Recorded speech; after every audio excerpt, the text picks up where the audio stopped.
Hi guys, we are test driving Renault Master diesel van which came in with a DPF issues and some other issues. Now problems has been solved.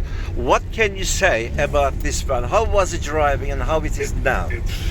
It was driving very sluggish, struggled to get to 30 miles an hour.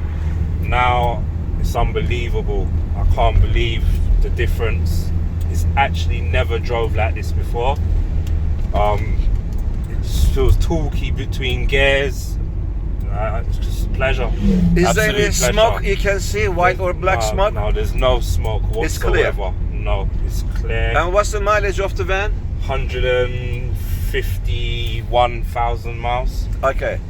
Thank you very much. We are www.supremedpfcleaning.com company located in Bromley, Kent. You can reach us on 07533 636 194 and you can see us on Google search as well. Thank you very much. Thanks for watching.